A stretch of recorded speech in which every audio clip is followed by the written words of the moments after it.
Bonjour. Aujourd'hui, on va se plonger directement dans le texte du Coran pour voir ce qu'il dit sur le couple et le mariage. C'est un vrai voyage qu'on entreprend ensemble, des fondations spirituelles jusqu'à la manière de gérer les difficultés. On va vraiment décortiquer ce que le texte nous révèle, pas à pas. Alors, on entre tout de suite dans le vif du sujet avec ce verset qui est, on peut dire, la clé de voûte de toute la vision coranique du mariage.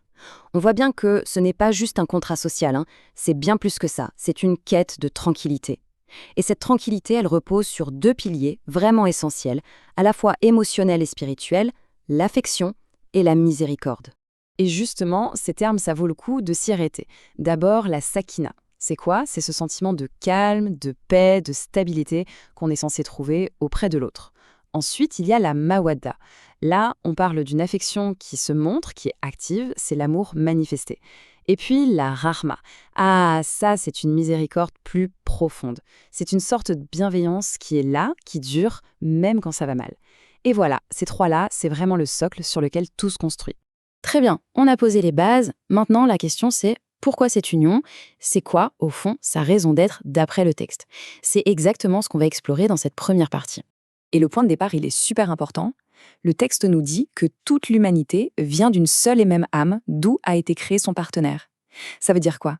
Ça veut dire une origine commune, une essence spirituelle partagée entre l'homme et la femme. Pas de nature opposée, non. Une seule humanité. Et ça, dès le début, ça pose un principe d'égalité qui est absolument fondamental. Et là, on arrive à une métaphore, mais d'une puissance. Pour décrire la relation, le texte dit « Elles sont un vêtement pour vous et vous êtes un vêtement pour elles ». Pensez une seconde. Un vêtement, ça fait quoi? Ça protège, ça garde au chaud, ça couvre. C'est la chose la plus proche de notre peau. Eh bien, c'est exactement cette image de proximité, de protection mutuelle et de dignité que le texte veut nous transmettre. Mais le plus fort, c'est la symétrie parfaite de l'image. Ce n'est pas juste « elles sont un vêtement pour vous », c'est aussi « et vous êtes un vêtement pour elles ». Ça marche dans les deux sens. La protection, le soutien, ce n'est pas à sens unique. Chaque partenaire est une source de sécurité, d'intimité, d'honneur pour l'autre. C'est vraiment l'idée de réciprocité qui est au cœur de tout. Bon, on a vu les fondements, la grande vision si on veut. Maintenant, passons à la pratique. Au quotidien, ça donne quoi? Comment est-ce que cette vision se traduit concrètement dans la vie de tous les jours avec ses droits et bien sûr ses devoirs? Le texte pose des principes assez clairs en fait. D'abord, hommes et femmes sont vus comme des alliés, des partenaires dans la foi. Ensuite, sur le plan purement spirituel, leur valeur, leur récompense, c'est la même. Le bon traitement, ce n'est pas juste une suggestion, c'est une obligation. Et puis il y a la dot. C'est un droit financier qui revient exclusivement à l'épouse. C'est son bien à elle seule. Alors il y a ce terme spécifique qui apparaît, kawamoun, pour parler d'un rôle attribué aux hommes. Si on s'en tient strictement au contexte du Coran, ce mot est directement lié à une chose, la responsabilité matérielle.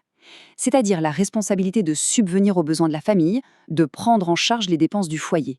Et c'est là qu'on touche à une nuance, à un équilibre intéressant dans le texte. D'un côté, on a cette responsabilité de gestion et ce qu'on appelle un degré qui est mentionné pour le mari, mais de l'autre côté, et c'est crucial, le même passage affirme, noir sur blanc, que les femmes ont des droits qui sont équivalents à leurs devoirs. On voit donc que le texte articule une réciprocité générale, une égalité en droit, tout en décrivant des rôles qui peuvent être parfois différenciés. Bien sûr, la vie de couple, ce n'est pas toujours un long fleuve tranquille. Il y a des conflits. Et ce qui est intéressant, c'est que le Coran n'en fait pas une image idéalisée, parfaite. Au contraire, il reconnaît que les désaccords existent et il propose un cadre pour les gérer quand ils arrivent. Et quel est le principe directeur dans ces moments-là? Eh bien, il est très clair. La réconciliation est toujours la meilleure solution. Avant toute chose, avant de penser à l'escalade, le texte pose ça comme l'objectif numéro 1. C'est la voie à privilégier. Maintenant, si la situation s'envenime vraiment et qu'on craint la rupture, le texte propose une procédure, une sorte de médiation structurée. L'idée, c'est que ça ne reste plus juste une affaire entre les deux conjoints, on fait appel à un arbitre, un membre de chaque famille. Et le texte dit que si les deux époux ont une réelle volonté de se réconcilier, alors Dieu les aidera à retrouver l'harmonie. Abordons maintenant un sujet plus délicat, la séparation. Ce qui est notable, c'est que le texte n'en fait pas un tabou ou un échec absolu. C'est une possibilité qui est encadrée par des règles très claires et une éthique à respecter. On le voit tout de suite, le divorce, dans cette vision, ce n'est pas du tout un acte impulsif. Ce n'est pas quelque chose qu'on décide sur un coup de tête. Il y a une procédure. Une période d'attente est obligatoire. Pourquoi? Pour donner un temps de réflexion, pour laisser une chance à la réconciliation et aussi pour clarifier la situation, par exemple s'il y a une grossesse.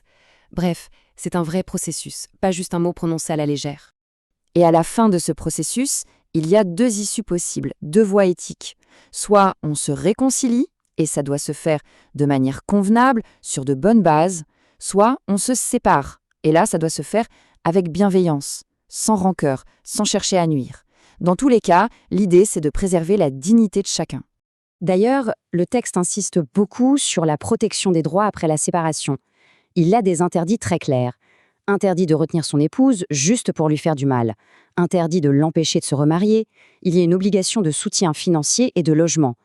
Et le point peut-être le plus important, l'enfant ne doit jamais, jamais être utilisé comme une arme dans le conflit entre les parents. Pour conclure, prenons un peu de recul et revenons à la vue d'ensemble. Le mariage, avec tout ce qu'il comporte, les bons moments comme les épreuves, est en fait présenté comme une partie d'un cheminement spirituel beaucoup plus large. Et ça, c'est un point absolument central. Peu importe les rôles ou les responsabilités dans le couple, le texte nous rappelle que la hiérarchie ultime, la seule qui compte vraiment, elle est spirituelle. Devant Dieu, ce qui fait la valeur d'une personne, ce sont ses qualités intérieures, la foi, la sincérité, la patience. Et ces qualités sont les mêmes pour les hommes et pour les femmes. Le texte insiste vraiment sur la responsabilité individuelle de chacun face à sa foi. Le mariage, c'est un soutien bien sûr, mais ça ne remplace pas la relation personnelle avec Dieu. Et pour ça, les exemples sont frappants. On nous parle des épouses des prophètes Noé et Lot qui n'ont pas suivi leur chemin, ou à l'inverse, de l'épouse de Pharaon qui était croyante malgré son mari tyran. Tout ça pour dire que le chemin spirituel, c'est une affaire intime, personnelle. Et on en revient finalement au tout début, on boucle la boucle avec ce verset du départ. Toute l'expérience du couple, de sa naissance à sa fin éventuelle, de la quête de tranquillité à la gestion des disputes, tout ça est présenté comme un ensemble de signes. Des signes qui sont là pour nous faire réfléchir.